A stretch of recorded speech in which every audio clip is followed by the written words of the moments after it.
आज की कहानी है बिना गलती की सजा। अगर प्यार सच्चा हो तो लोग बिछड़ कर भी मिल जाते हैं। नित्या की शादी को लगभग 1 साल भी नहीं हुए थे और उसका तलाक हो गया। नित्या के घर वालों ने जबरदस्ती नित्या की शादी करवा दी थी। शादी के कुछ 3 महीने बाद ही उसके पति राकेश का व्यवहार बदल गया। वो नित्या से हमेशा झगड़ा ही करता रहता था। राकेश एक कंपनी में काम करता था और रोज शाम को देरी से घर आता था, क्योंकि ऑफिस के बाद वो दारू पीने के लिए रुक जाता था।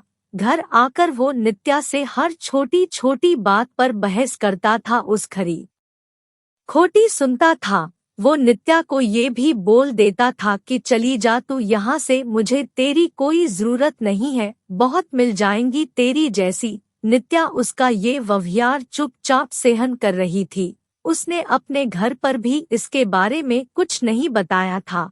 वो अपने घर वालों से नाराज थी। उन्होंने जबरदस्ती उसकी शादी जो करवाई थी। नित्या अविनाश से प्यार करती थी और जब ये बात नित्या के घर वालों को पता चली तो उन्होंने जबरदस्ती उसकी शादी करवा दी। अविनाश उस वक्त कुछ नहीं कर पाया, क्योंकि नित्या के पापा ने अविनाश के खिलाफ पुलिस कंप्लेन कर दिया था कि वो नित्या को परेशान करता है और इसी कारण वो कुछ दिनों के लिए जेल में था। ये सब के बारे में नित्या को नहीं पता था। नित्या अपनी शादीशुदा जिंदगी में बहुत परेशान थी।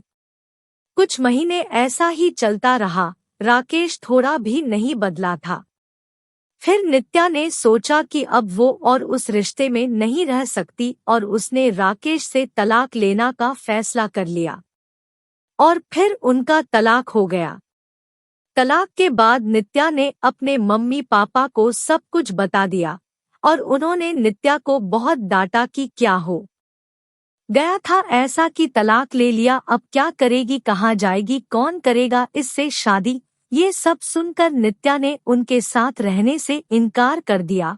वो एक छोटी सी कंपनी में काम करने लगी और कंपनी द्वारा दिए गए घर में रहती थी। उसे कभी कभी अविनाश की बहुत याद आती थी, लेकिन उसने अविनाश से कभी संपर्क करने की कोशिश नहीं किया।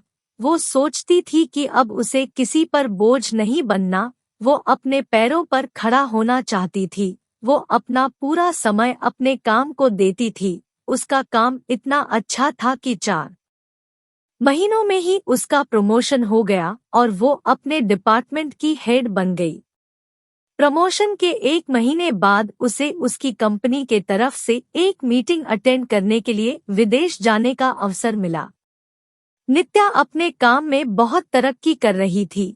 अब उसके मम्मी पापा को भी नित्या पर बहुत फक्र महसूस हो रहा था। अब वो पछताते थे कि उन्होंने उसकी शादी गलत घर में कर दिया था। नित्या विदेश जाने की बात से बहुत खुश थी। 4 दिन बाद की उसकी टिकट थी। उसे कुछ खरीदारी भी करनी थी। फिर वो अपने ऑफिस के पास एक मॉल में गई। उसे कपड़े और कुछ मेकअप का सामान लेना था। वो मॉल में घूम रही थी, कपड़े देख रही थी, तभी किसी ने पीछे से उसके कंधे पर हाथ रखा। वो पीछे मुड़ी देखने के लिए और वो बिल्कुल अपने आँखों पर विश्वास नहीं कर पा रही थी। वो इंसान और कोई नहीं अविनाश था। नित्या उसे देखती रह गई। उस समझ नहीं आया कि वो अविनाश से क्या बात करे। अविनाश नित्या को देखकर बहुत खुश हुआ। दोनों के आंखों में आंसू के साथ खुशी भी थी। अविनाश ने पूछा, तुम यहाँ अपने पति के साथ हो क्या? नित्या उससे नजरें चुराते हुए बोली, नहीं। अविनाश ने पूछा, कैसी हो? नित्या उससे बात नहीं करना चाहती थी। वो नहीं चाहती थी कि अविनाश को पता चले कि उसका तलाक हो गया है और अब वो अकेले रहती है। अविनाश उससे पूछे जा रहा था। उसने बोला, कुछ बोलो। नित्या वहां से जाने लगी। उसने अविनाश को बोला कि मुझे तुमसे कोई बात नहीं करनी, तुम चले जाओ। अविनाश उसके पीछे पीछे जाने लगा। उसने कहा, मेरी बात तो सुन लो एक बार। फिर भी नित्या नहीं रुकी। फिर अविनाश ने कहा, तुम्हें मेरी कसम है, बस एक बार रुक के मेरी बात सुन लो। फिर नित्या क्या करती, आखिर उसके दिल में अभी भी अविनाश के लिए प्यार था, तो वो रुक गई। फिर अविनाश ने कहा कि कहीं बैठकर बात करते हैं। फिर वो दोनों मॉल के एक रेस्टोरेंट में गए। अविनाश ने उससे पूछा, कैसी हो? वो बोली, ठीक हूँ। अविनाश ने उसके पति के बारे में पूछा कि वो कैसा है, तुम्हारा ध्यान रखता है ना? नित्या चुप थी। अविनाश ने बोला, क्या हुआ, तुम चुप क्यों हो? कुछ बोलो, तुम्हें कोई परेशानी तो नहीं है ना? नित्या बोली, मेरा तलाक हो गया है। अविनाश को ये सुनते ही एक उम्मीद की किरण दिखने लगी। उसने पूछा, कब और क्यों? नित्या ने उसे सब बताया। अविनाश ने बोला, फिर अब तुम अकेले क्यों रहती हो? तुम अपने मम्मी पापा के पास क्यों नहीं गई या मुझे क्यों संपर्क करने की कोशिश क्यों नहीं की? नित्या बोली, तुम अगर मुझसे प्यार ही करते थे तो जब मेरी शादी हुई तब क्यों नहीं आए मुझे लेने? कहाँ थे तुम? उस वक्त मैं बिल्कुल अकेली हो गई थी और मजबूरी में शादी हो गई मेरी। अविनाश ने पूछा, क्या तुम्हारे पापा ने नहीं बताया कि उन्होंने मुझ पे पुलिस केस कर दिया था? मैं जेल में था कुछ महीने। ये सुनते ही नित्या चौंक गई। उसने कहा कि मुझे इसके बारे में कुछ नहीं पता। अविनाश ने उसे पूरी बात बताई। नित्या बोली, मैं माफी मांगती हूँ तुमसे अपने पापा के तरफ से।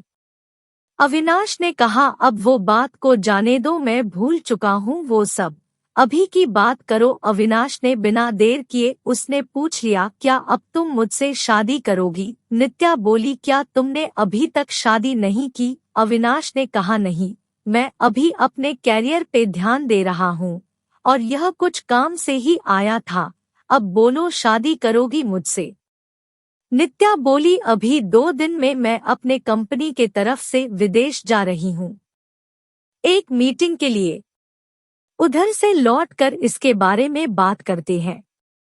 अविनाश ने कहा, पहले ही बहुत इंतजार किया है, अब और इंतजार नहीं होता है, लेकिन फिर भी जैसा तुम कहोगी वैसा ही होगा।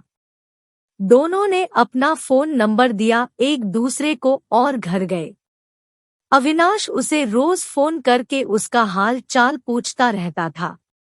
एक सप्ताह बाद नित्या अपनी मीटिंग खत्म करके लौट आई थी। अविनाश उसे मिलने के लिए बोल रहा था, लेकिन नित्या अपने ऑफिस में बहुत व्यस्त रहती थी। उसने कहा कि हम रविवार को मिलेंगे। फिर वो दोनों रविवार को उसी मॉल में मिले। अविनाश ने पहले उसके मीटिंग और काम के बारे में पूछा कि सब ठीक चल रहा है ना? नित्या ने कहा, हाँ, सब ठीक है। फिर अविनाश ने उससे शादी का पूछा। तुमने कहा था कि आके बताओगी शादी करोगी कि नहीं, तो अब बोलो क्या सोचा है? नित्या तो अविनाश से प्यार करती ही थी और अब उसे मौका मिला था अपने प्यार के साथ पूरी जिंदगी बिताने का। उसने हाँ कह दिया। दोनों बहुत खुश थे। नित्या ने अपने घर पर अविनाश के बारे में सब कुछ बता दिया और इस बार उसके घर वाले उसके इस फैसले से मान गए, क्योंकि पहले उनसे एक गलती हो चुकी थी। अब वो फिर से अपनी बेटी को तकलीफ में नहीं देखना चाहते थे। 1 महीने बाद उनके परिवार ने उनकी शादी करवा दी। अविनाश ने अपना खुद का एक बिजनेस स्टार्ट किया था, तो अब नित्या उसके साथ उसके बिजनेस में हाथ बटाती थी और वो दोनों खुशी खुशी हमेशा के लिए एक साथ हो गए। Thank you for watching. Please like, subscribe and share.